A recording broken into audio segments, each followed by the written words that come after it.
Прывітанне, сябры! Вы на канале Сепультура Элайф, и я Саша Чарнуха. Мы робім канцэрты ў Беларусі, потому что наша Беларусь там, где мы. И никто не зможа забрать у нас права ходить на концерты любимых артыстаў, танчыць и спевать разом с ими. И сёння я с гонарам хочу представить вам цудоўную беларускую артыстку Свету Бень. Калі ласка, сустрахайце. Прывітанне. Прывітанне, сябры. Что, блин? Откуда это, блин? Говно вылезло.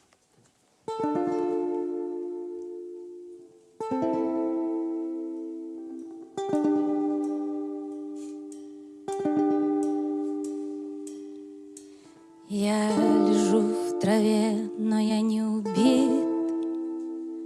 Сказочный запах пистонов. В лужах шипит, корбит, мечта сбывается, так говорит Юрий Антонов. В прекрасном и яростном мире, в 6-метровой квартире не мыта посуда, с надеждой на чудо я рисую фломастером тайны далеких планет. Выбора нет, как хотите, но я не отсюда. Не приземляться, не приземляться, не приземляться, как стрижи.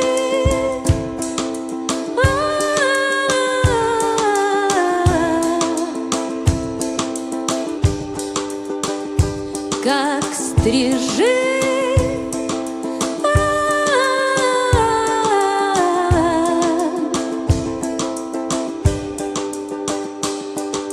Я болтаюсь весь день туда и сюда, на липких от липы качелях.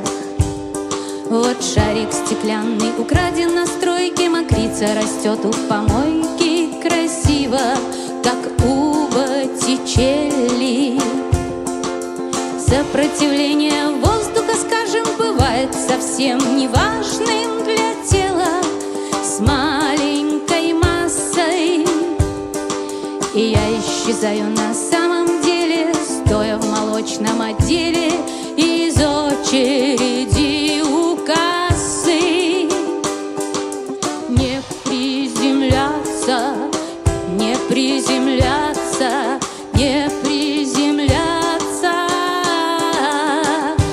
как стрижи.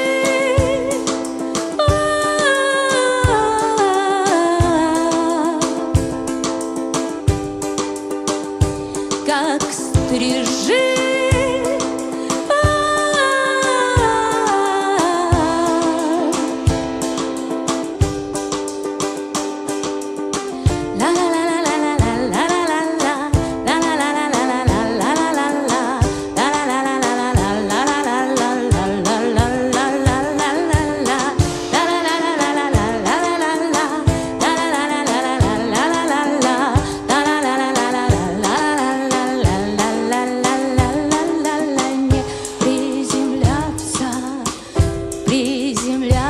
Не приземляться, как стрижи.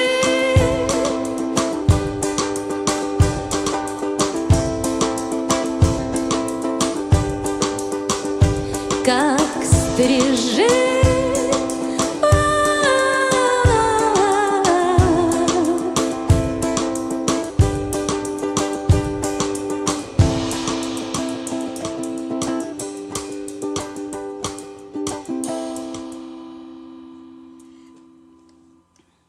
Прывітанне ўсім.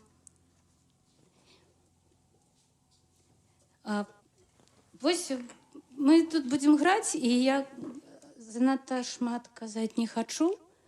Мы адразу пачнем. Пэўна, з песень.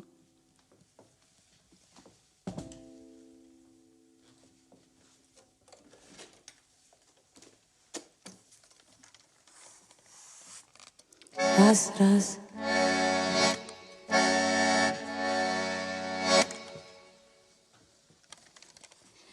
троху змрочнага, потым больш светлая, як заўсёды, як і ў жыцці. Ну, бывае наадварот. У меня двойны голос у мониторах.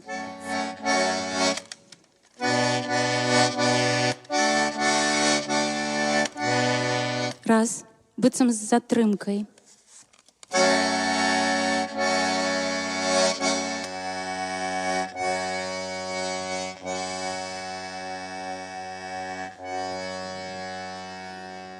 Человек, человек, человек тряпичный.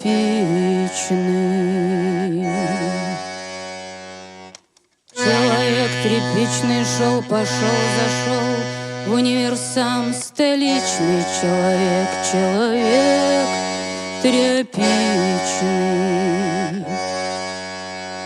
Человек,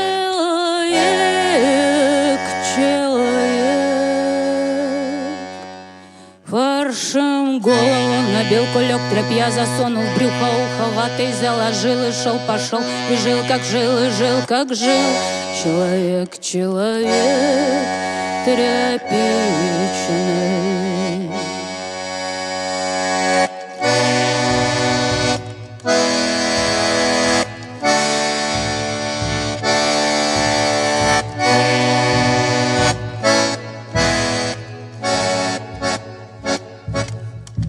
Жив, як жив, не хуже вашего пальто свое донашивал, никому не доверял, кровь на сахар проверял, не оплачивал проезд, когда не видел контролера, по субботам мыл подъезд. Человек тряпичный. Жив, як жив, все перекладывал в шкафу свою одежу, что похуже в гардероб, а что получше в антресол, что совсем уже хуевого фасона, то для дачного сезона. Человек, человек тряпичный.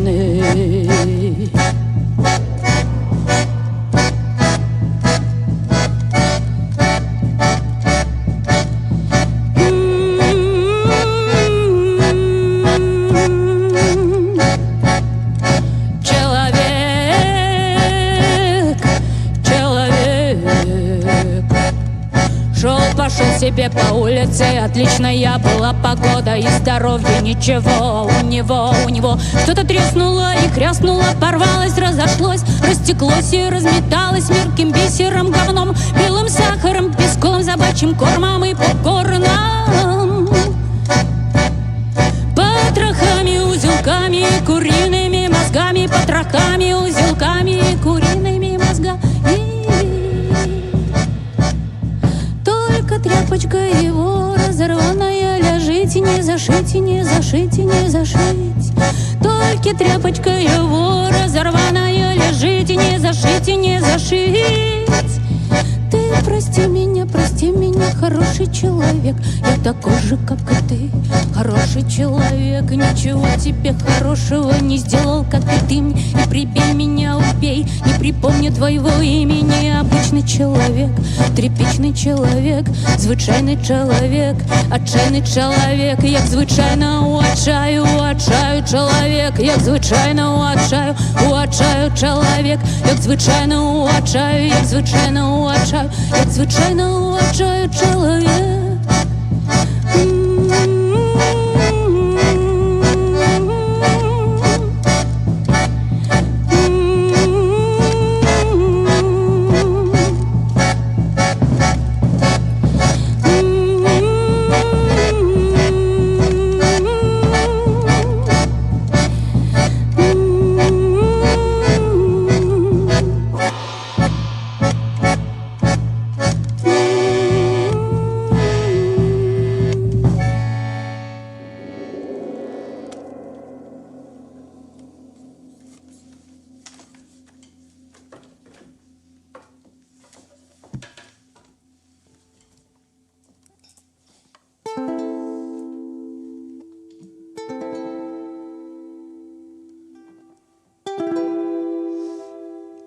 А вось гэта песня, яна мяне вельмі падбадзёрвае, таму што яна пра тое, што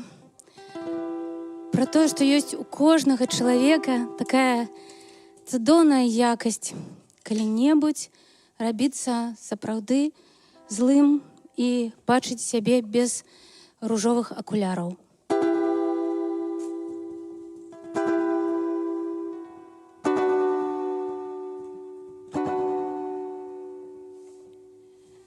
Отключая инстинкт самосохранения, начинаешь верить, что все эти ранения происходят не с тобой. Боль дает отбой. Таким образом, все эти пули, попавшие в цель, одновременно пролетают мимо. Их принимает тень, а тени похуй она. Неуловимо, ни за что не несет ответственность. Она дурная наследственность. Она моя, как остры у нее края, как у крышки банки консервов. У тени нет нервов. Она не я. Самое злое во мне, спасибо за самое злое во мне. Оно красиво, красиво, непереносимо. Самое злое во мне такое цельное, драгоценное. Самое злое во мне, самое неподдельное, самое злое во мне. В доброте намешано многое, в ярости примеси нет. Если хочешь, спроси у Бога, из чего он еще извлекает свет. Только из предельной ярости свет запредельной яркости, только из ярости свет. Ты лежишь обглодан и оглушен, скрытый консервным ножом среди рыбьих костей, среди кочек и ям. Все сгорает к хуям, но ты рад, как ребенок, сжигающий школьный дневник на какой-то миг. Озаряешь свою бесконечную тьму и жмешь руку себе самому.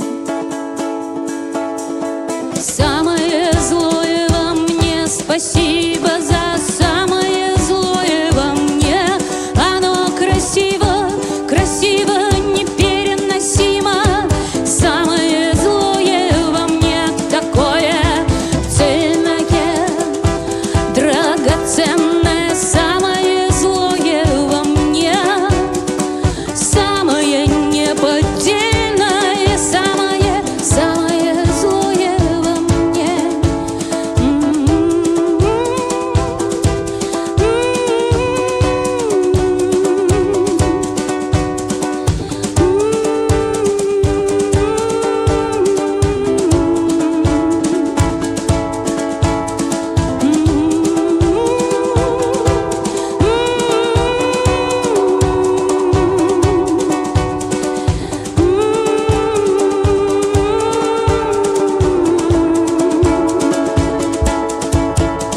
Самое злое во мне, спасибо за самое злое во мне.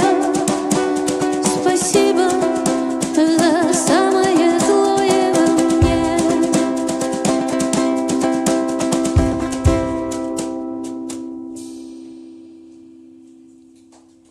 Да, трошку хочется сказать про эту песню. Яна уваходзіць у такі наш альбом з цудоўнай берлінскай музыканткай Галей Чікіс, з якой мы выпусцілі плытку пад назвай «Прыём». Вось, і я вельмі люблю наш супольны праект і гэтую пласцінку, але Галя не заўсёды можа са мной вандраваць і выступаць, і таму сёння мне вельмі прикрывае, выратоўвае мой сябар Женя Муфер, цудоўны барабанщик. Дзякуй, Женечка. Прывітанне Света, прывітанне Женя. Вельмі рады бачыць вас на нашай сцэне. Вельмі рады, што вы сёння ў нас у гасцях. Як вы себе адчуваеце? Вельмі утульна. Хочацца уявіць сабе зараз усіх, хто нас глядзіць, і кожнага моцна абняць. Я дапамагу крыху гэта зрабіць, таму што мы ўжо атрымліваем паведамленні з чату, і нас сёння зглядзяць з Віцебска, з вуліцы Міра. Так, нас сёння глядзяць з Беразіно, нас глядзяць з Ваўкавыску, нас глядзяць з Нямецчыны, з Амерыкі, з Іерусаліму нас глядзяць. Карацей, з усёй нашай Беларусі, дзе б нас сёння не была. Дзякуй вам за гэта, сябры. Дзякуй, што глядзіце нас, дзякуй, што падтрымліваеце гэты праект і цудоўных музыкантаў, якія сёння выступаюць для вас. Мы працягваем, і я б хацеў паразмаўляць з табой першую песню, якая ты сёння выканала, я памятаю яшчэ з часоў гурта «Серебряная свадьба». Тады, мне падаецца, у твайго гурта быў вельмі цікавы такі рух з боку кабарэў, больш такое змрочнае постпанкавае гучанне. Вось. І тады паддавалася, што гэта нейкі крок наперад, у нешта іншае. Але гурт раптам перастаў існаваць. Што здарылася? І адбыўся крок у нешта іншае. Так. Да. Шмат увай што іншае пайшлі крокі інтэнсіўныя. І гэта вельмі цікава. Хаця я вельмі ўдзячна гурту «Серебряная свадьба» і ўсім музыкам, якія мяне цярпелі, і мы былі сапраўднай такой сям'ёй, і яны былі выдатныя. Ну, я ўпэўнены, што яны цябе не цярпелі, а ў вас была сапраўдная творчая сінергія. Мы не дрались, да. Вось. Слухай, мне падаецца, што вось гэта вельмі такая цікавая трансфармацыя, калі ты спачатку выступаеш у складзе вялікага гурта, і ўся увага гледачоў скіравана не толькі на цябе, але і на іншых музыкантаў. А цяпер ты на сцэне збольшага, ну вось, ты галоўная на гэтай сцэне, заўсёды галоўная. Як ты сябе ў гэтай ролі адчуваеш? Нормально. Табе адразу было утульна вось менавіта ў такім фармаце выступаць? Я жартую. Я люблю граць з гуртом, гэта вельмі класна, гэта такая падтрымка, гэта маленькае войска.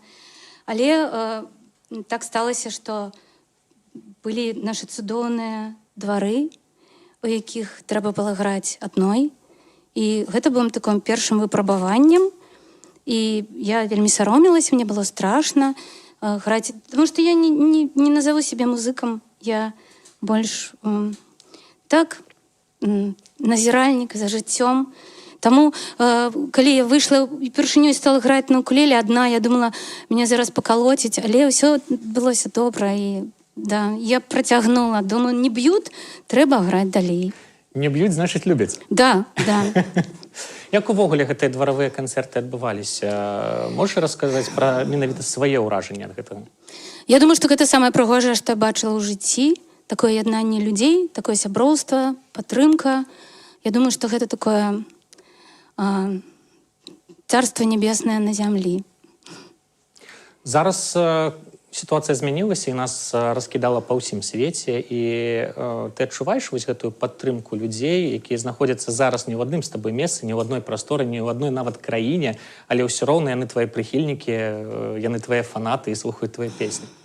Я адчуваю і вельмі ўдзячна, і, канешне, взаемападтрымка вельмі вялікая.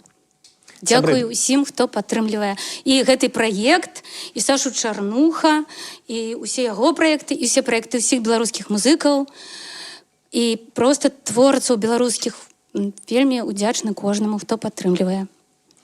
Сёння ты галоўны ў гэтым праекце, і я б вельмі хацеў, сябры, каб вы падтрымалі менавіта Свету, каб яна адчувала гэтую падтрымку, вось проста цяпер праз гэты чат, праз нашу трансляцыю, каб вось яна энергетычна атрымала ад вас такі фідбэк, нібыта гэта сапраўдны канцэрт, і ў зале сидзіць шмат гледачоў, якія падпяваюць гэтым песням, танчаць разам з цудоўнай артысткай. Таму я заклікаю вас, калі ласка, падтрымлівайце цудоўную артыстку Свету Бень.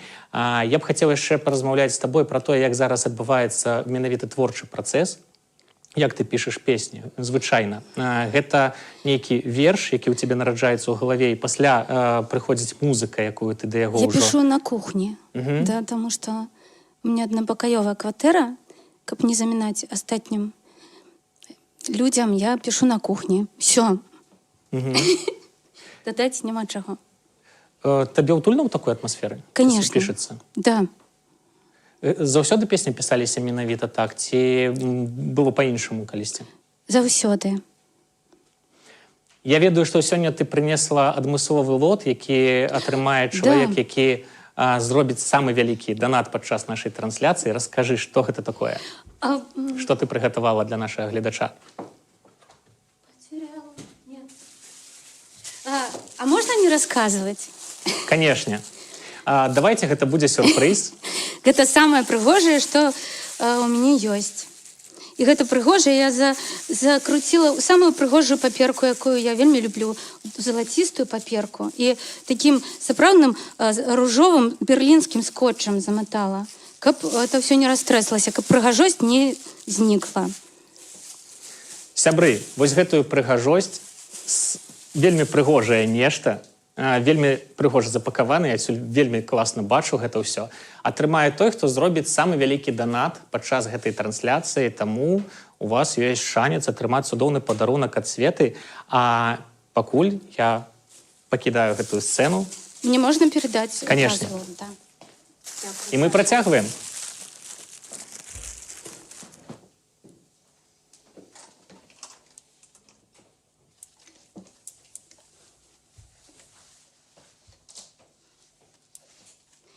Гэта таксама песня, якая заўсёды гучала ў дварах. І таму я заўсёды граю на канцэртах.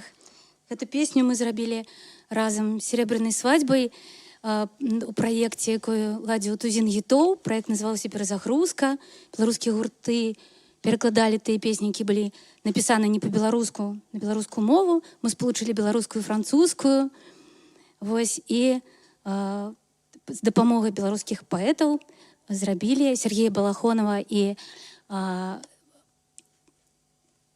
Вікі Дашкевіч. Мы зрабілі такі тэкст і зрабілі гэтую песню.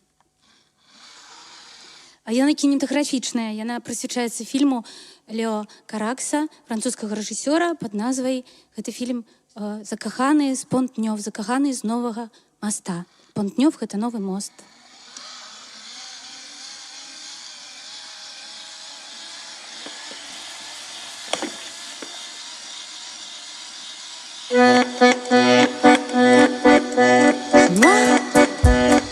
Je viens ici ce soir chez toi sur le Pont-Neuf. Chez toi sur le Pont-Neuf, encore une fois.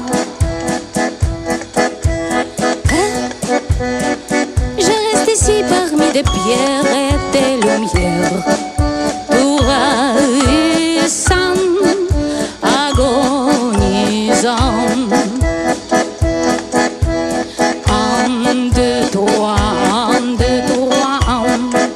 C'est l'amour et l'amour qui se rencontrent. Мое сердце застається лежать на мості над тим, пускає папіросовий дим у тужливих тисках, у холодних пісках з пістолетом у руках. Каб ніколи на світі ні гэтым, ні тым, а ніхто до цябе не наблизіўся крокаў на 100. Le zaman du Pont-Neuf, папіросовий дим на мості на тим. Там, десь на нас нясе, як быццам бы у сне, і доўгі ветер дзьме праз новы мост. Там у далоні дахаў неба крышыць белы снег, і крыжыкам на дне блесне мой новы мост. Ан де toi, дзе каханне і смерць як адно. Маё сердце застаецца ляжаць на мосце на тым, пускае папіросовый дым у тужливых тисках, у холодных песках з пістолетом у руках. Каб ніколі на свеце ні гэтым, ні тым, а ніхто да цябе не наблізіўся крокаў на 100. Les amants du Pont-Neuf, папіросовый дым на мосце на тым.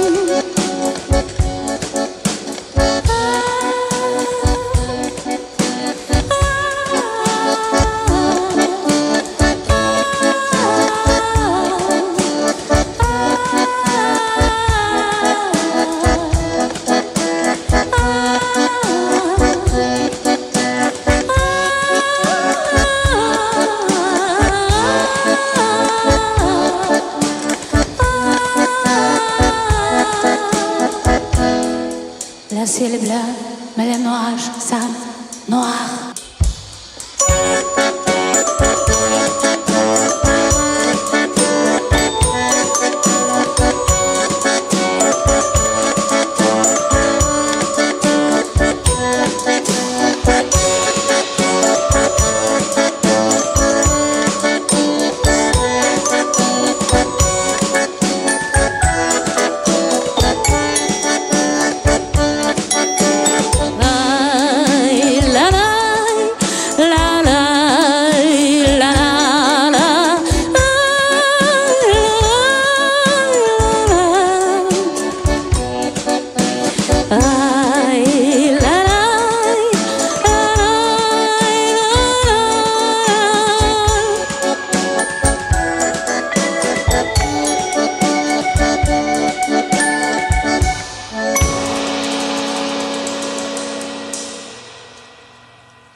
Дякую. Зараз я ставлю пушні монітори, вивалюються. Все, що повинно було зламатися, зламалося, сябри, як заўсёды. А пакуль я хочу рассказать вам больш пра вось гэтага гераічнага чалавека, які сидзіць за барабанамі. Женя, якога завуць Муфер. Ён такі унікальны барабанщик, які грае шмат у якіх беларускіх і не толькі праектах, а таксама робіць свой цудоўны праект. Як ён называецца, Женя? Crazy Flora. Ну і таксама Мафер. Мафер мой сольны праект і наша дуа з Ільёй Сімашкевічам, гэта Crazy Flora. Раю вам вельмі звярнуць увагу. Гэта цудоўны праект, які аснаваны на вывучэнні фізічных параметраў, які ператвараюцца ў музыку. Вельмі цікавае спалучэнне навукі і музыкі. І для мяне вялікі гонар граць разам з Женем сёння. І, канешне ж, гэта такая калабарацыя, як гэта сказаць, імправізаваная, экспрэсіўная, як усё хорошае. А зараз, Женя, ты не граеш. Тут я толькі граю эту песню. Это одна песня, якая грае зусім одна.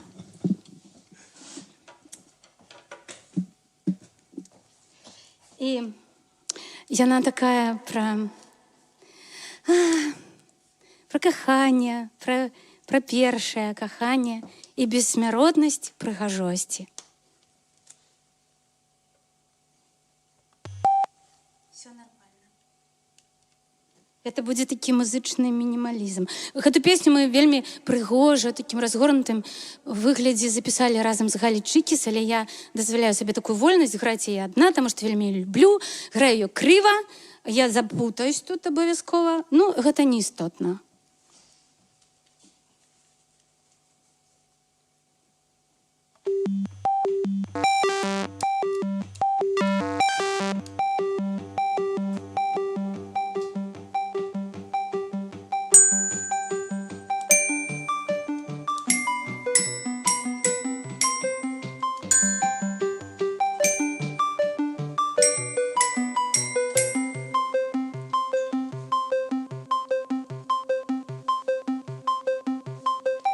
Красивее всех Матвей.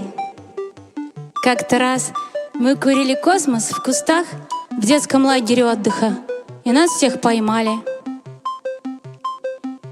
Мы стояли в кабинете начальницы, я, Матвей и еще одна девочка, и нам было ужасно страшно. Вот-вот позвонят домой, сообщат родителям, выгонят вон из школы. Пачка сигарет лежала на столе, и комета на ней падала и падала вниз, как моя никчемная жизнь. И тогда Матвей сказал: а вообще-то это я один курил, а девчонки со мной просто за компанию стояли, так что они здесь ни при чем. И сигареты мои верните, они, между прочим, денег стоят. И нам ничего не было. А ему, конечно, влетело. Ну ты и наглый, сказала начальница лагеря. Красивый, подумала я.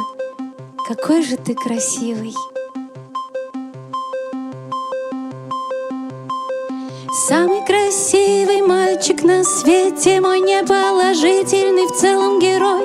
Ты летишь и летишь на ракете. ракете, на быстрой комете, навстречу со мной. Нарисована ручкой наколка, не смоется долго, космосом пахнет кожа. В протуберанцах и флуоресценте ты самый красивый на этом свете, и не на этом тоже.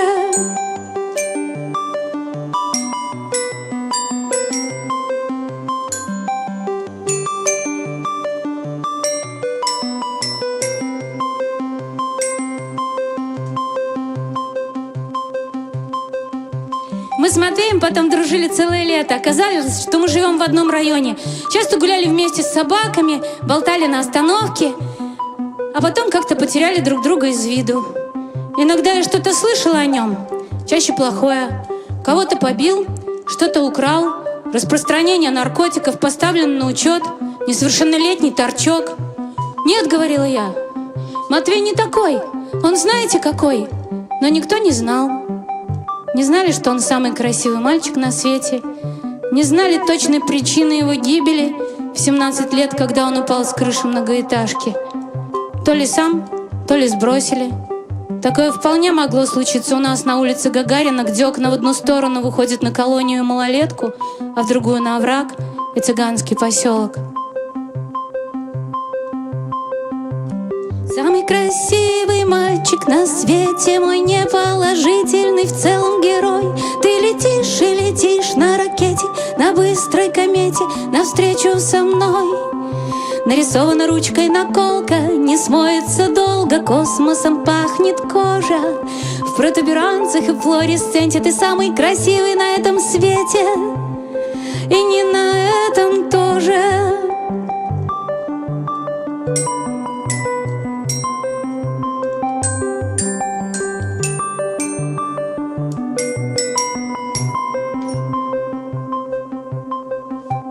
Вчера Матвей приходил ко мне во сне, приглашал покурить на площадку, выпить вина. Я и пошла, да как-то заблудилась среди неизвестных лестничных площадок, чужих дверей, незнакомых квартир.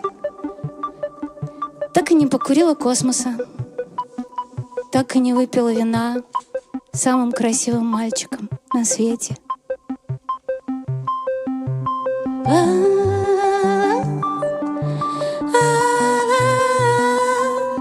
Ты летишь и летишь на ракете, на быстрой комете, самый красивый мальчик на свете.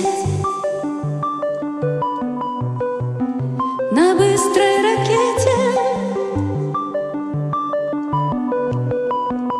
навстречу со мной.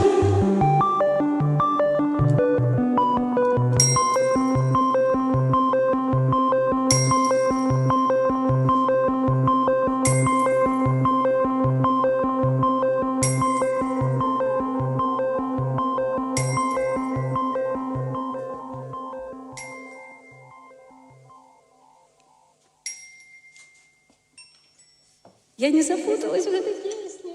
Это цуд.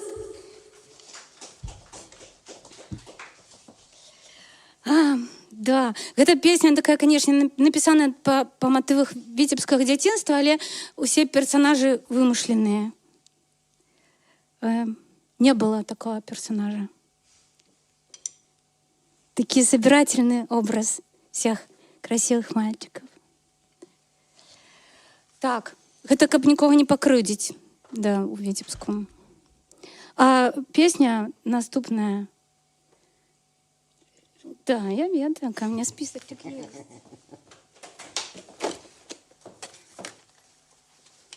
Якая закликае не печаліцца нічым. Насамрэч, яна так называецца вельмі весела, не печалуйся нічым. Но гэта песня такі змрочны паджопнік самому сабе, каб не займацца самазжаленнем. Гэта самае неканструктыўнае з усіх заняткаў.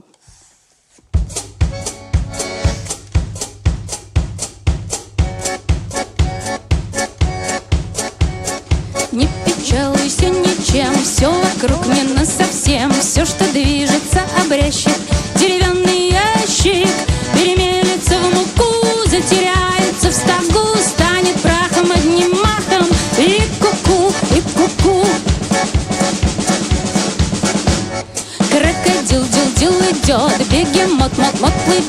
Все проходит, все проходит, все проходит, все пройдет. И затрется в порошок, упакуется в мешок, белым снегом засыпаясь, засыпай скорей, дружок. Где твои мысли на соплях повисли? Где твои заботы? Им бы вспомнить, кто ты. Где твои победы? Им скажи, Покедова. Где все, что было? Там, где все, что было. Не печалуйся, не ной. Каждый болен сам собой. Каждый трудится как может. Свой ведет неравный бой. Каждый хрупок и раним. Каждый босх и ироним. Со своим сражайся адом и не лезь в ад к другим. Твои мысли. Где твои заботы? Где твои победы? Им скажи, Покедова, где все, что было? Там, где все, что было. Не печалуйся ничем, все вокруг не насовсем. Не печалуйся ничем, все вокруг не насовсем. Не печалуйся ничем, не печалуйся ничем. Не печалуйся совсем, совсем.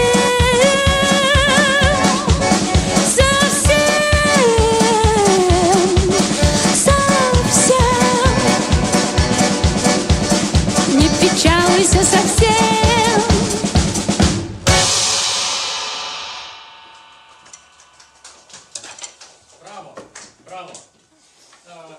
Я вам скажу па сакрэце, сябры, у нас тут ёсць невялічкая заля, дзе мы таксама сядзім, слухаем песні, кайфуем. Я спадзяюся, гэта таксама падтрымлівае музыкантаў.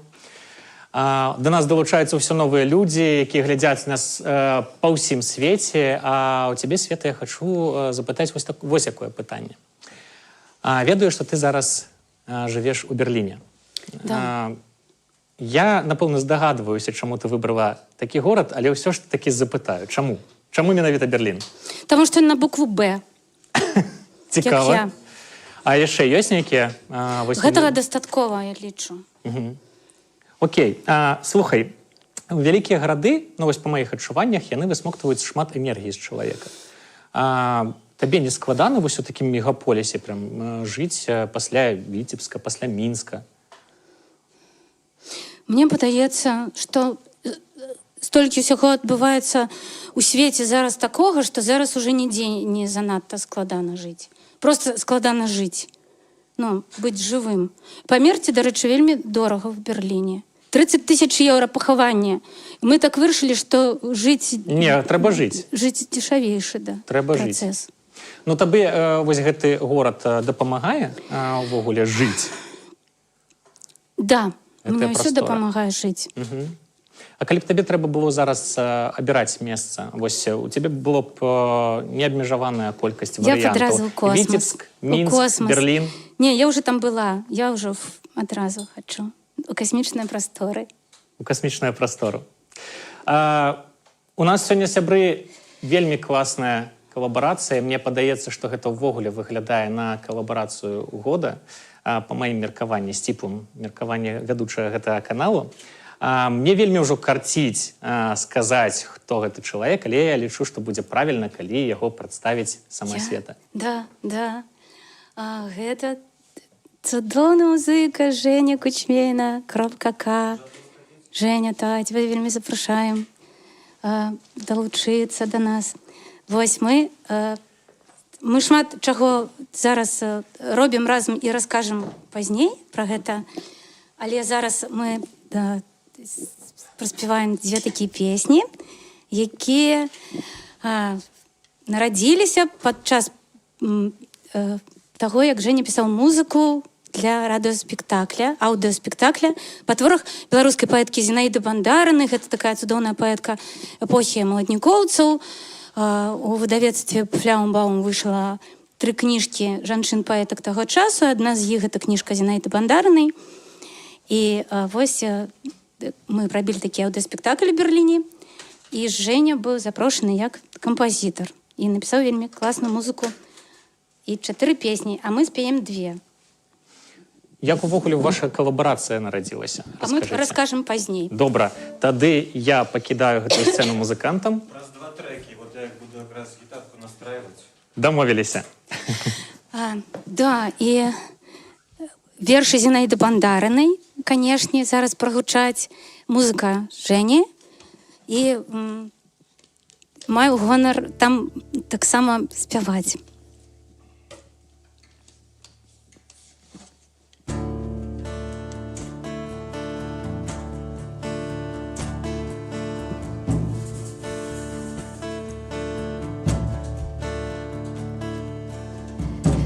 У блакитном тумане усей караваны плывут сквозь сердце новые раны.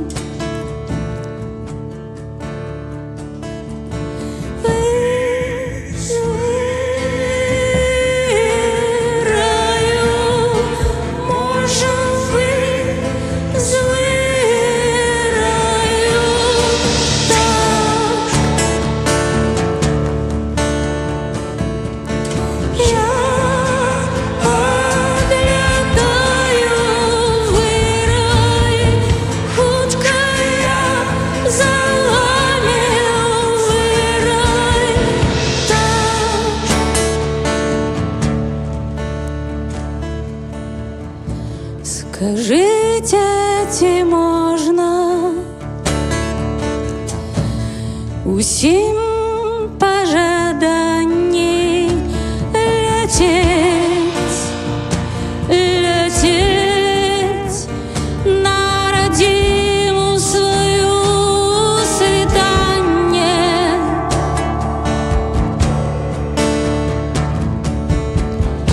Скажите, ці можна здалёка выраю вернуться до милого, до любимого.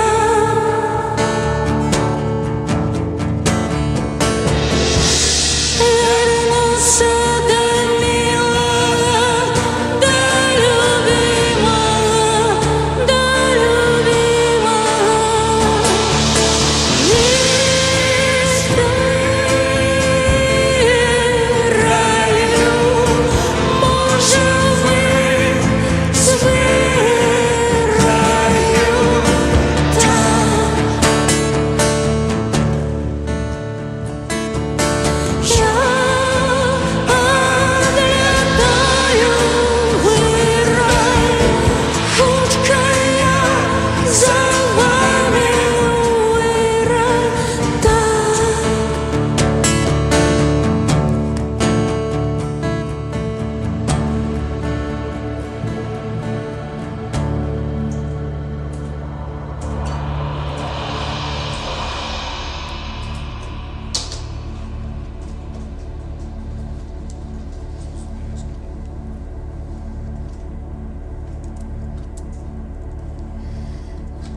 А другая песня, она таксама на вершы Зінаіды Вандарнай. І можна сказаць, што ён такім была вельмі чуллівым чалавекам. І падчас Другой сусветнай вайны яна была фронтавой медсестрой і чалавекам, які заўсёды ўсіх ратаваў, дапамагаў. І гэта вельмі кароткі верш, але мне падаецца, ён такі проста як пластырь, як бінцік на ранку, падтрымліваючы вельмі.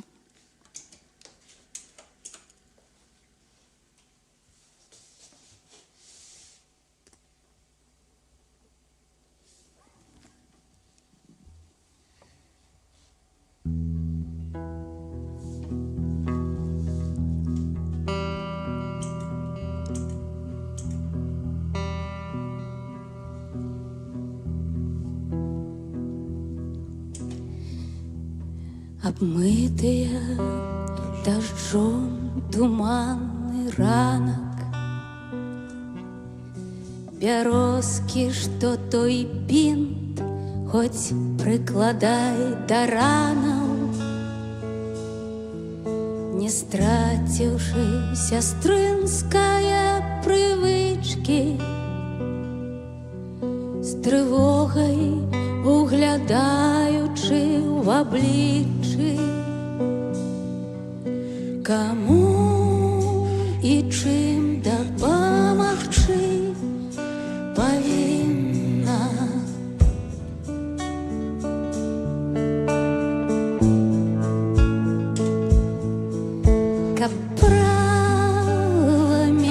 жить радостно и мирно. Слонечникам на сонечным пагорку, бярозой, ландышам и путеводной зоркой. Слонечникам на сонечным пагорку, бярозой, ландышам и путеводной зоркой. Бярозой, ландышам и путеводной зоркой.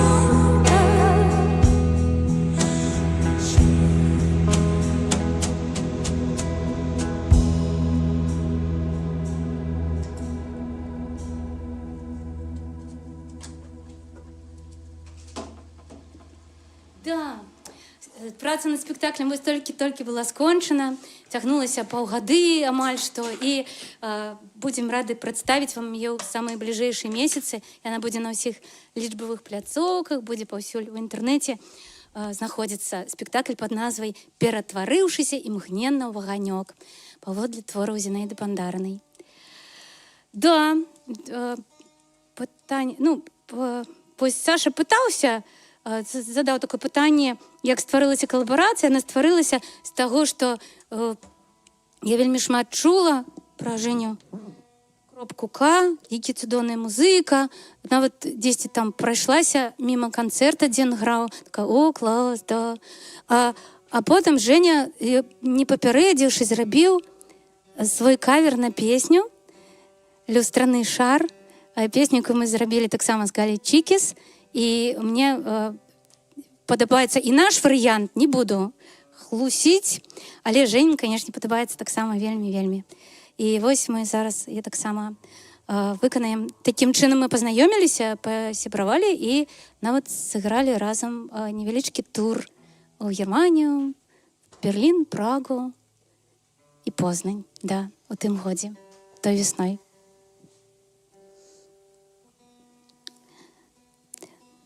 Да, у Жэні дзеркальны такі шар больш змрочны, чым у нас з Галей. Ну, гэта не дзіўна.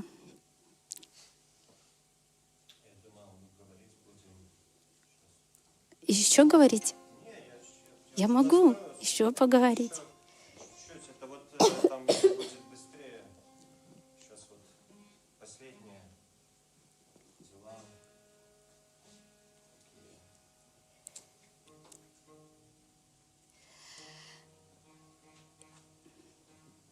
Мне падаецца такі прыгожы гукі, калі адбываецца настройка інструмента.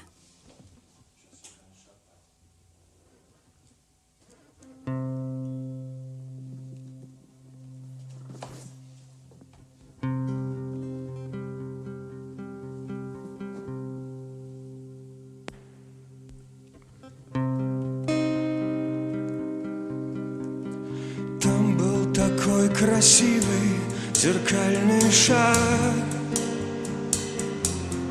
там кружился такой красивый зеркальный шар. Скользкий пол, хлипкий стул, липкий бар,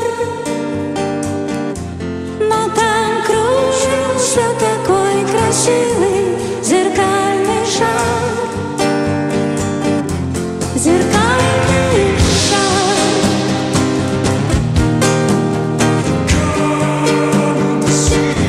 Зеркальный шар.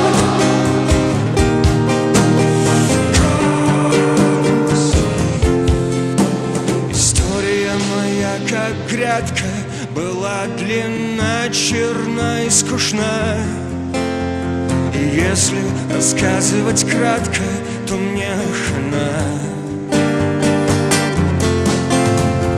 Мир так угрюм и опасен, я в рассинхроне с ним.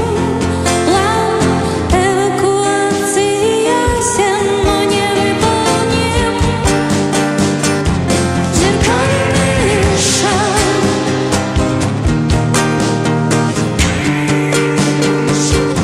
Зеркальный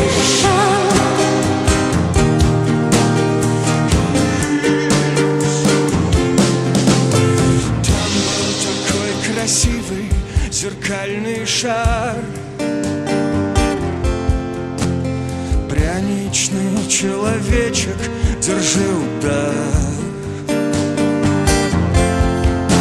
Заклеивай липким тестом свой разломанный рай. Но если сказать тебе честно, you must lie.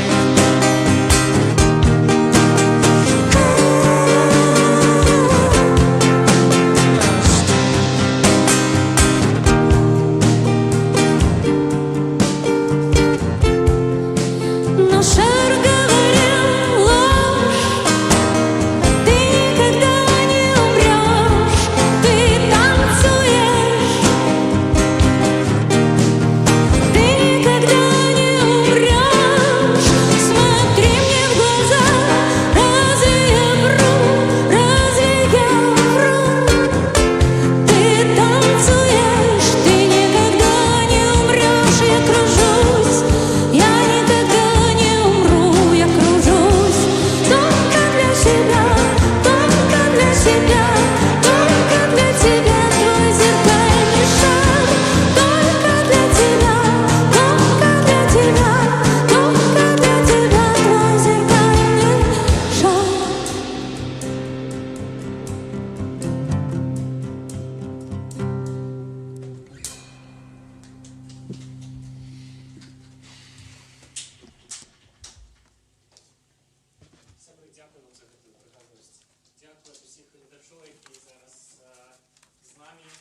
З усіх бакоў гэтага свету, з усіх куточкаў, дзе толькі нас не раскідала, беларусаў. Я ведаю, што не толькі беларусы нас глядзяць. Давайте, дарэчы, зробім пераклічку ў гэтым чаце, хто, адкуль, як глядзець гэты стрым. І не забывайцеся, калі ласка, падтрымліваць нашых цудоўных музыкантаў, якія зараз робяць на гэтай сцэне сапраўдны космас, наш беларускі космас спецыяльны для вас.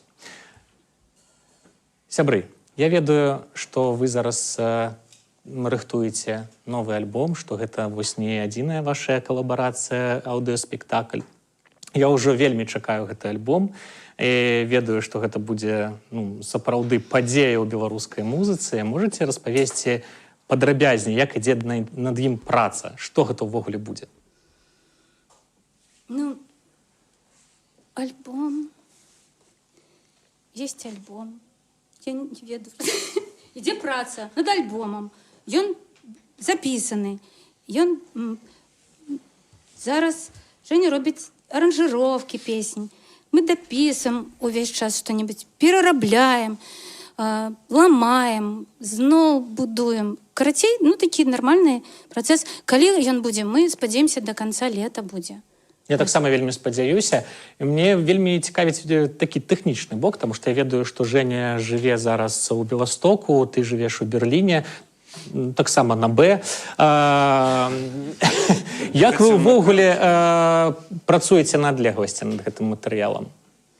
Женя зараз паедзе в Берлін працаваць над альбомом, а я адразу прыязджала ў Малыя Азераны, дзе Женя жыве пад Беластокам, каб рабіць разам.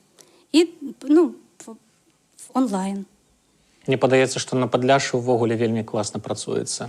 І шмат натхнення. Нормально з этими, со стражами, нормально працуецца, з дронами, з буслами. Не, я на природе лепей, но мы зараз двоих просто працуем. То есть пакуль що такого, каб калектывы якія-то там няма, толькі вось Пафнуцій нам падыграў там. Вось, но гэта ўсё на выдаленай аснове адбываецца. І, падарожачна. Вось Света 2 разы прыязджала, заўтра вось едзем і у Сергея Навіка там спынімся, якусь такую безрум-студыю такую арганізуем і будзем пісацца вось так патрошкі. Цяжка. Асабліва, калі кажуць, што ўжо чакаюць, і там нешта неверагоднае, цяжкавата так, но... Адказнасць? Да, адказнасць. Мы не любім адказнасць, да. Хто ж любіць адказнасць? Пакажыце мне чалавека, які ўвогуле любіць адказнасць, але неяк жывем. Жень, ты працаваў шмат з кім з музыкантаў, асабліва з гарадзенскага андэграунда. Як табе вось менавіта з Светай супраца? Это інше. Мне падабаліся Светіны песні, і вось я зрабіў кавер, а потым як бы я захацеў запісаць па большай частцы, я бы не хацеў казаць, што гэта якась калабарацыя, што гэта больш сольнік, да якога я бы прыклаў свае магчымасці, якія-то там невялікія. Бо на самой справе не так-то лёгка знайсці чалавека, который... Калі чалавек сам не пішацца, то не так-то лёгка знайсці, хто запіша, каб не змарнаваць матэрыял. Я спадзяюся, я не змарную там яго. Ну, я таксама, я чуў шмат запісаў, да якіх ты спрычыніўся, і ўсе яны былі вельмі крутыя, кожны па-свойму, таму я ўпэўнены, што і гэты будзе цудоўны. І, сябры, калі вы хочаце, каб гэты альбом хутчэй выйшаў, давайце падтрымаем музыкантаў у чаце, давайце падтрымаем іх вашымі донатамі, таму што гэта вельмі важна для кожнага творцы адчуваць падтрымку ад сваёй аўдыторыі. У нас, дарэчы, ёсць некаторыя пытанні з чату, я б хацеў іх задаць вам. Першае пытанне, якім чынам напісалася песня «Згустак-блёстак»? Што натхніла? Драматычныя эпізоды жыцця. Трэба было неяк іскрыцца, не гледзячы ні на што. І песня мяне падтрымлівала. Это такая асабістая псіхатэрапія была. Яна спрацавала? Да. І не толькі для мяне. Это круто. Тут вельмі спецыфічнае пытанне прыляцела, але я яго ўсё ж такі агучу. Не трэба? Не, трэба. Гэта гледачы, якія хочуць, каб з імі размаўляў артыст, таму гэта вельмі важна, каб зараз у нас атрымліваўся сапраўдны дыялог. У паралельнай рэчаіснасці ў раёне 2010 году ад Беларусі абавязкова б на Еўравізію даслалі сярэбраную свадьбу. Вы б паехалі, з якой песняй і якія шансы мы выміралі? Не поехали б, конечно. Мы все ж таки такі андэграундны калектыв, які граў штосьці такое весёлае, незграбнае. Ну, якое Еўрабачанне? Нафіга? Ну, на Еўрабачанні шмат весёлага незграбнага, канешне, але ў іншым сэнсе. Наві Бэнд, такія нармальныя артысты. Но мне ўсе музыкі былі вельмі класныя. Но я б не поехала. Якія месцы, з'явы, падзеі натхняюць цябе ў тым горадзе, дзе ты цяпер жывеш? Меня заўсёды натхняе ўсё. І добрае, і дрэннае, цікавае, і вельмі люблю нуднае. Калі у вас скучна, тады самае натхненне. Цікава, як увогуле знайсці ў нечым нецікавым, нудным натхненне? Гэта Твой такая рэцэпт. навуковая праца. Трэба праявіць пільны погляд да кожнай дробязі, і тады ўсё нецікава робіцца вельмі цікавым. Тут пытанне яшчэ ад мяне ёсць. Ведаеце, я калі вось узгадваю беларускія гарады, мне заўсёды прыходзяць нейкія там асацыяцыі музычныя з імі. Ну, напрыклад, там Гародня — гэта абавязкова панк-рок. Гомель — гэта абавязкова метал. Што такое Віцебск? Віцебск — лепшы горад света. Я так думаю. А калі казаць пра віцебскую музыку, як бы ты яе ахарактарызавала? Самая лепшая музыка ў свеце. Давайте тады, сябры, слухаць далей самую лепшую музыку ў свеце. Я заклікаю вас падтрымліваць цудоўных музыкантаў, якія зараз на гэтай сцэне. Дзякую, што вы з намі. Мы працягваем. Дзякуй. Мы хацелі праспяваць некалькі песень з... Гэта так сказаць, да, яны абавязкова увайдуць у новы альбом, але зараз яны яшчэ такія невашедшыя. Да, яны пакуль над імі вядзецца праца. Таму пад мінусочак будзе. Да, і будзе... Мы з Женя пасядзім так, света паспяваем. Ableton Live. Ну што, начнем? Давай.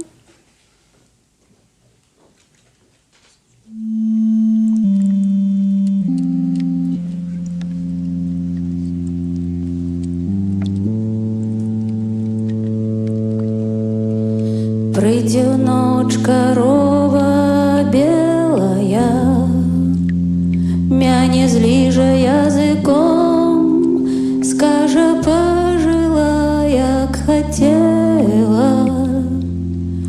А цяпер давай бяжы бягом без цела. Лягчэй чей заперка засиничает,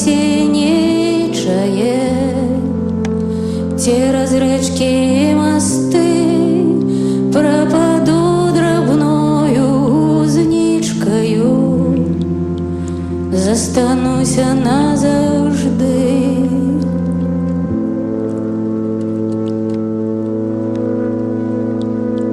Прилетит сова у халатику, покивая головой, полетят с галинок фантики. Крот зарые, Бог завые, Бог со мною, побач сяде, Бог со мною, побач сяде, Бог со мной, со мной.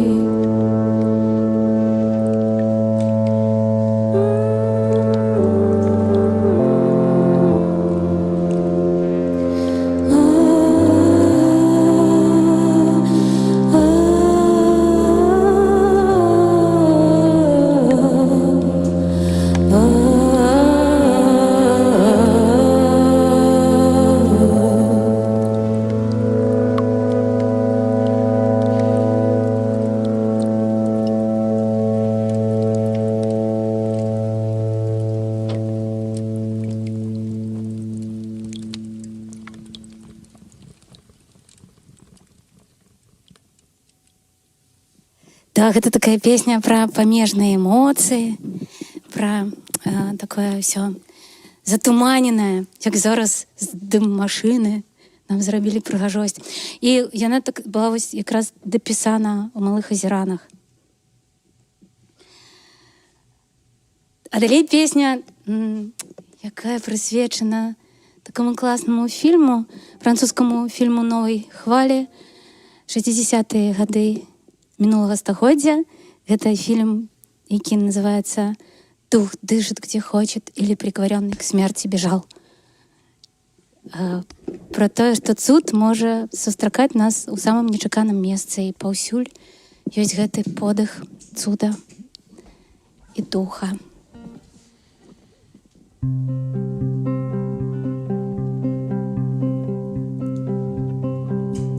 Дух дышит, где хочет, спрячь меня, друг мой, кузнечик, в клевер сныть. Дух дышит, где хочет, я хочу выжить и жить.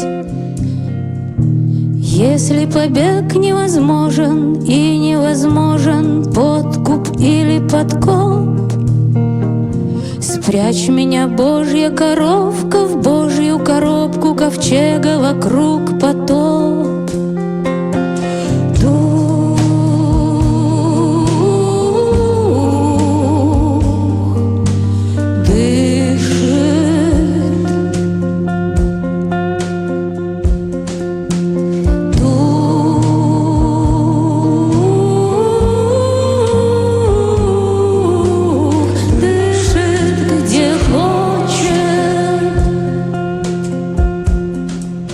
Спрячь меня, серая шейка, спрячь хорошенько в осоку и в камыши. Лед тает, крошится, рядом лисицы дух. Подыши здесь, пожалуйста, подыши, как на окошко трамвая, отогревая малую лунку во льду. Как мама на ранку, как Сен-Бернар на полтруп человека в снежном аду.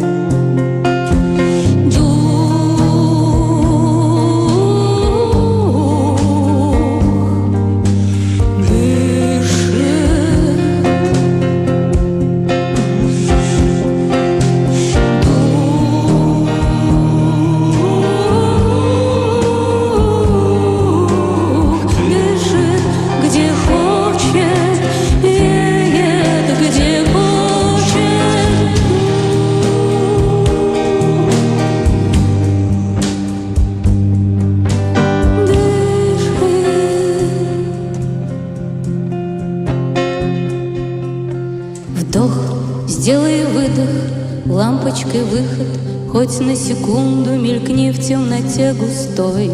Вдох, сделай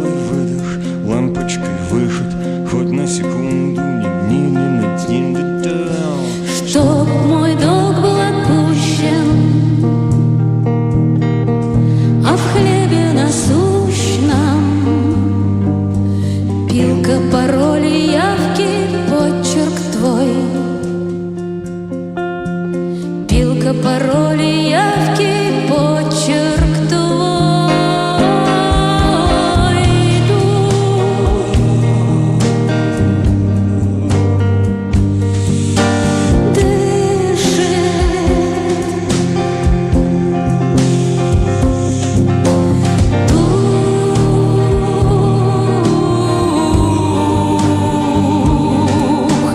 Дышит, где хочет, веет, где хочет.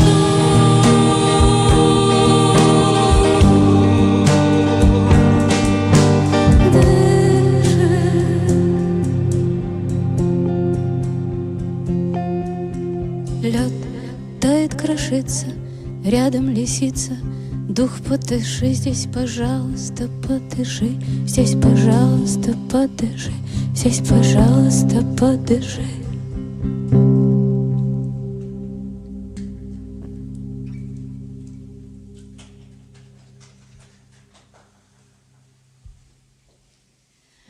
Ваши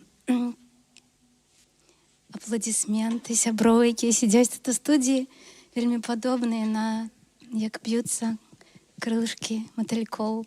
Дякую вам. Такі пяшчотні, тихі. Сподіваємося, що ті, хто бачить нас зараз на екранах своїх моніторів, п'ють гарбатку, альпо, віскі і так само мисленно з нами.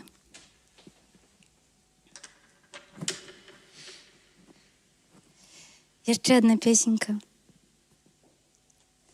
Есть такое меркование, что человечая душа важить менавіта 21 грамм. Песня так и называется.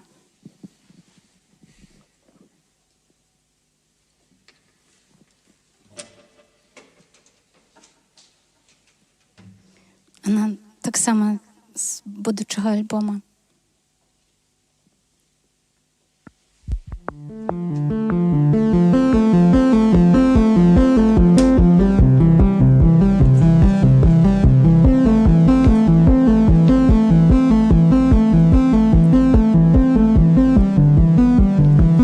Человек состоит из воды на 60%. Это вода, слезы. На 60% он сделан из слез, а еще из вопросов. И каждый вопрос может вызвать слезы, если это действительно самый важный вопрос. Мы когда-нибудь встретимся, мы когда-нибудь встретимся, когда-нибудь, мы когда-нибудь встретимся, мы когда-нибудь встретимся, когда-нибудь.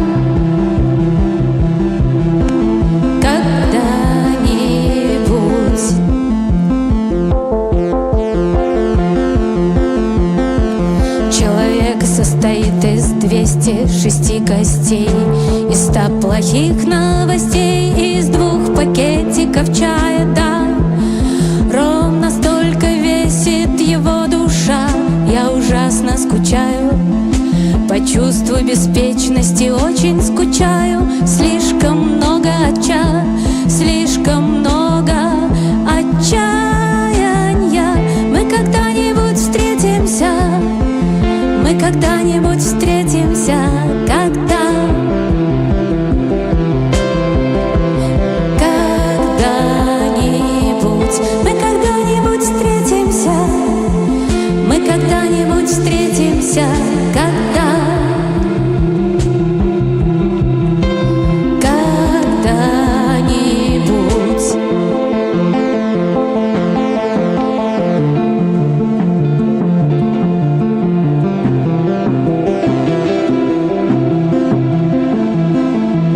Наше счастье не входит в планы Вселенной. Это обыкновенное дело, но я бы хотела, чтобы она устроила план повеселей.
Это вельмі прыгожыя песні. Я думаю, што са мной пагадзяцца і тыя, хто зараз сядзіць з намі тут, у студыі, і тыя, хто глядзяць нас праз экраны сваіх ноутбукаў, тэлефонаў ці тэлевізараў. І вельмі хочацца, каб гэты альбом хутчэй з'явіўся. Я ведаю пра адказнасць, я ведаю, што вам яе не патрэбна, таму не прыспяшаем, але вельмі чакаем гэты альбом, і я ўпэўнена, што ён будзе вельмі круты. Будем стараться, так. Я адчуваю, што за гэтымі песнямі стаіць вельмі шмат асабістага і шмат гадзін рэфлексіі. Насколькі табе ўвогуле складана эмацыйна працаваць з такім матэрыялам? Пражываць яго? Складана пражываць, калі няма матэрыялу. Ёсць, все нормально. Ну, слухай, адна справа, калі ты бярэш нейкі сюжэт, цалкам выдуманы сюжэт, працуеш з ім, проста ён нараджаецца ў тваёй свядомасці. Іншая справа, калі ты праз сябе прапускаеш настолькі складаныя тэмы. Ну, я думаю, што нескладаных тэм няма. Усё складана. Хацелася б прасцей. А хацелася б? Каб сусвет составіў нейкі план павесялей, канешне, да. Канешне, хацелася б, чаму не? Я б полежала б. А ці пісаліся б песні ў такіх умовах? Можна і без песен. У такіх абставінах можна і без песень. Ведаеш, ну вось, калі яшчэ існавала «Серебряная свадьба», сярод там крыніц натхнення можна было знайсці там шмат каго, і ад Брэхта і Уэйтса да нават там Райха і мінімалістаў. А што цябе натхняе цяпер на творчасць? Якую музыку ты цяпер слухаеш? Мне вельмі натхняюць берлінскія кебабныя. Там такі класны настрой, там такі весёлыя турэцкія прыгожыя хлопцы. І я захожу, беру чизбургер. Ты же не любишь соленое вроде. Не соленый. Ну, ради таких интересных мужчин можно съесть и соленое. И карацей, там классно, там такі добры настрой. Увогуле Берлін натхняе вельмі моцна. Я ўпэўнены. Ты ўжо шмат сёння казала пра Берлін, і асабліва тое, што ён на букву Б, канешне ж. У мяне пытанне вельмі асабістае, і я буду удзячны табе, калі ты паспрабуеш адказаць на яго шчыра. Як увогуле выжываць, жыць беларускаму музыканту, калі ён хоча займацца выключна творчасцю? Можа красці, не ведаю. Можа бутэлькі здаваць трэба. Не, ну я думаю, што жарт. Трэба рабіць адначасова шмат праектаў, і потым марыць пра тое, каб яны ўсе праваліліся і скончыліся, і ты б уже прылёг. Вось я думаю так. Я ведаю, што ў цябе заўсёды вельмі шмат праектаў. Як ты ўсё паспяваеш? Не паспяваю. Не паспяваеш? Да. Што трэба зрабіць, каб ты ўсё паспявала? Як табе дапамагчы паўсюль паспяваць? Гэтае пытанне, мне падаецца, цікавіць не толькі мяне, але і кожнага гледача, які зараз глядзіць гэтую трансляцыю. Ёсць такі класны рэцэпт, но я не магу яго прытрымлівацца. Есть такая фраза: трэба адказацца ад такога цікавенькага, ад чагосьці яшчэ, што тебе прапануюць. Трэба вось взять і адмовіцца і не выбраць 1, 2, 3 накірунку, 5. Не браць уже 6, 7 і 15. Але ж заўсёды спакуса падала, да? Да. Трэба сабе трымаць у руках. Усё ж такі мы беларусы. Мы павінны трымаць сябе ў руках. Ведаеш, з аднаго боку хочацца, каб вось ты трымала сябе ў руках, з іншага не хочацца, каб яшчэ больш прыгажосці нараджалася. І я ўпэўнены, што са мной таксама пагадзяцца ўсе, хто глядзіць гэтую трансляцыю. Дзякуй, дарэчы, сябры, што робіце гэта. Дзякуй, што сёння з намі.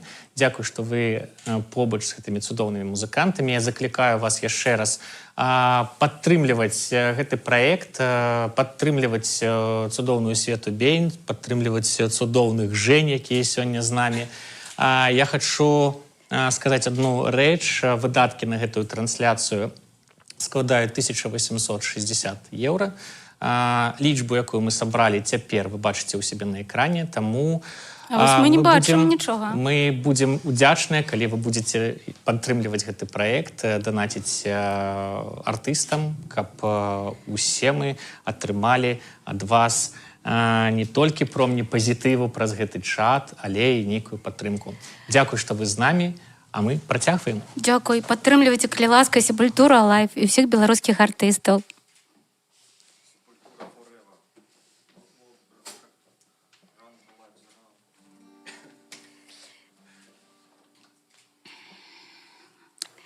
Да, гэта вось народная песня. Вельмі я люблю. Я яе выбрала калісьці, таму што яна з тых мясцін, адкуль мая бабуля, але недавно знайшла гэтай песні у беларусаў Сібіры і думаю, што яна проста такая агульная беларуская песня. Вось, пра жураўку.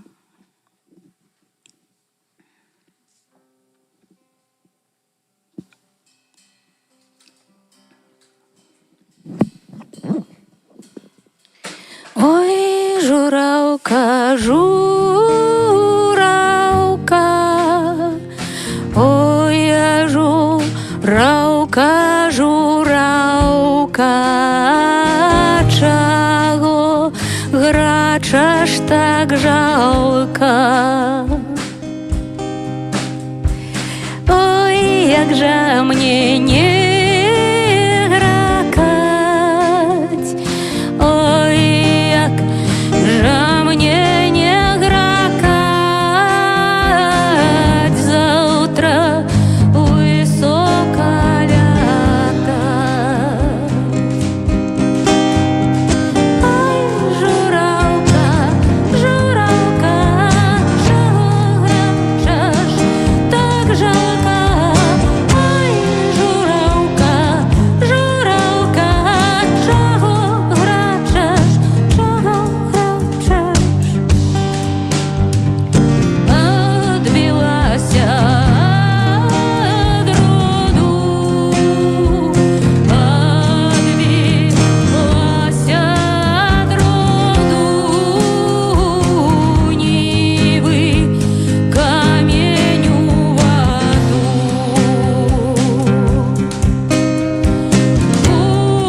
вось зараз песенька, якая мне падаецца вельмі пяшчотнай і жыццесцвярджальнай. Такие песни у меня нараджаются вельмі редко. Думаю, это нормально для психично здорового человека. Не поддаваться ничем необоснованному оптимизму. Потому что есть такие выраз дурацкі, все будет добра, мне ён вельмі не падабаецца. Ён не адпавядае рэчаіснасці зусім. Есть такі беларускі выраз «нешта будзе». Мне падаецца, што нешта будзе добра, а нешта будзе добра.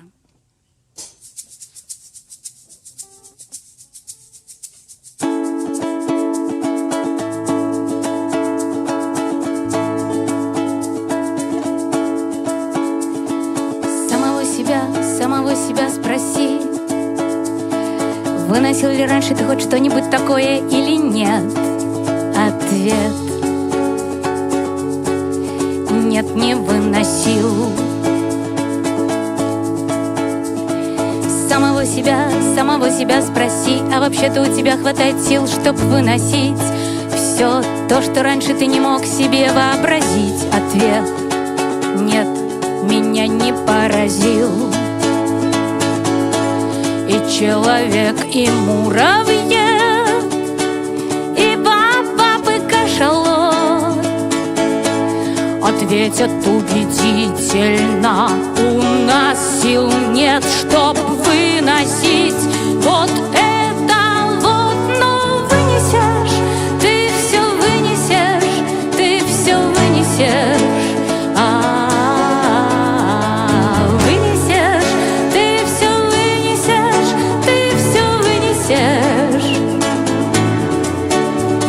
Вынеси мусор, скинь лишний груз и воды попей. Самого себя сильней, самого себя сильней, самого себя сильней. В непереносимо агрессивной окружающей среде проживают повсеместно и везде все живые существа, не исключая человечества.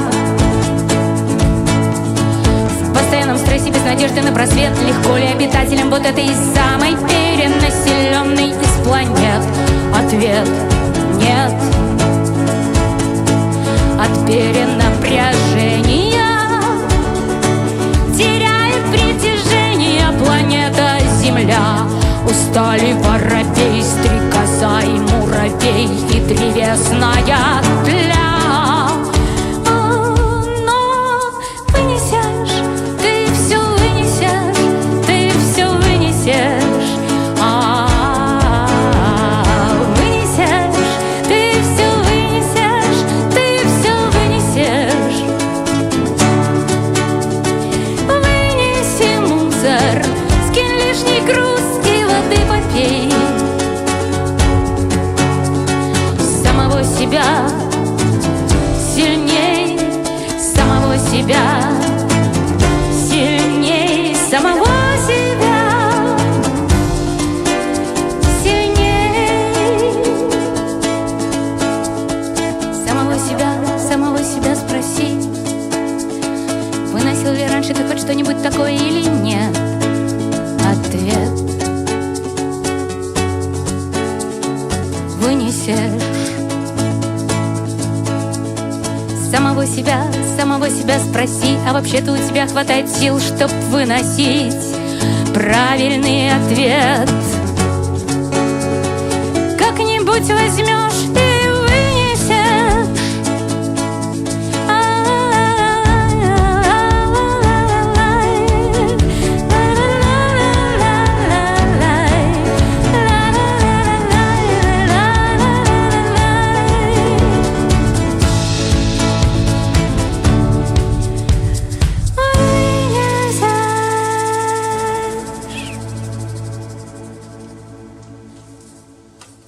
Браво, браво, Свет! Дякую вам за гэтую цудоўную вечар. А колькі мы ўжо часу дурылі людзям галаву? Слухайце, я не сачу нават за часам. Мы дурым галаву, і я спадзяюся, што гэтая галава проста цудоўна праводзіць час на нашай трансляцыі. Сябры, я заклікаю вас падтрымліваць музыкантаў, данаціць ім, як гэта зрабіў я. Вось, бачыце, гэта проста робіцца ў адзін клік. Вось так. І вы заданацілі і дапамаглі артыстам займацца далей сваёй творчасцю. Я вельмі хачу сказаць дзякуй тым, хто падтрымлівае праект «Сепультура Элайф» штомесяц. Вы зараз на экране убачыце спіс спонсораў, а таксама я б хацеў асабіста падзякаваць вось гэтым людзям. Ксеніі, Анастасіі, Боліку, Дзянісу, канешне ж, раскошнай Ауді і Мова Неўрова. Дзякую, што вы з намі, дзякую, што падтрымліваеце праект штомесяц. Гэта дапамагае нам планаваць новыя канцэрты і запрашаць новых артыстаў. Я заклікаю вас падтрымаць музыкантаў, якія зараз працуюць для вас на гэтай сцэне. Гэта цудоўныя музыканты, скарб беларускай музыкі. А сам развітваюся з вамі. На сцэне Света Бень і Жені.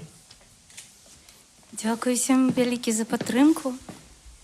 Напрыканцы прагучыць такая песенька пра сяброў. Пра тое, што свет такі крохкі, такі прыгожы. Ангел, золотые глаза, крылья за спиною, посиди со мною. Жалко, что нельзя рассказать, как за гаражами мы курили и от холода дрожали, прижимались к батареям меж чужими этажами, доживали до утра среди дворов с многоэтажками, которые облеплены машинами, как будто бы какашками, мушинами и черными рябинами, и гнездами грачиными, и речью воробьиною. Прекрасные, опасные, беспечные, не вечные друзья мои.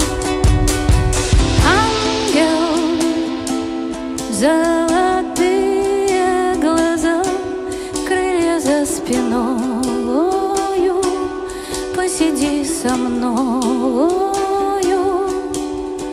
Жалко, что нельзя рассказать самое смешное, самое больное.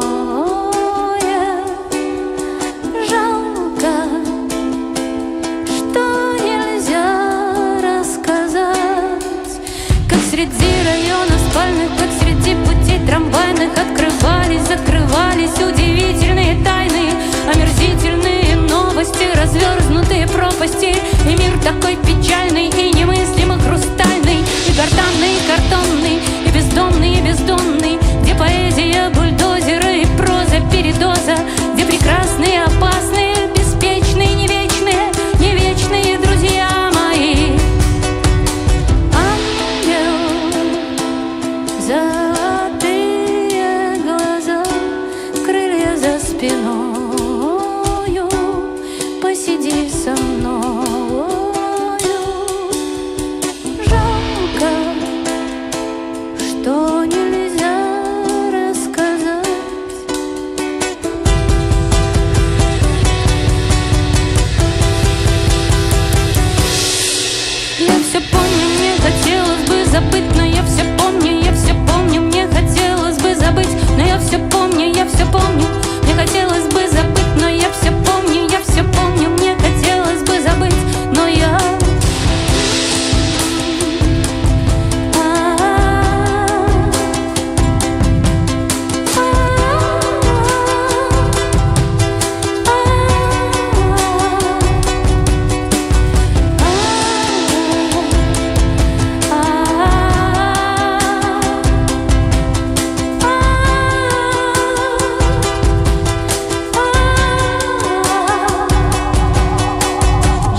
иди со мной.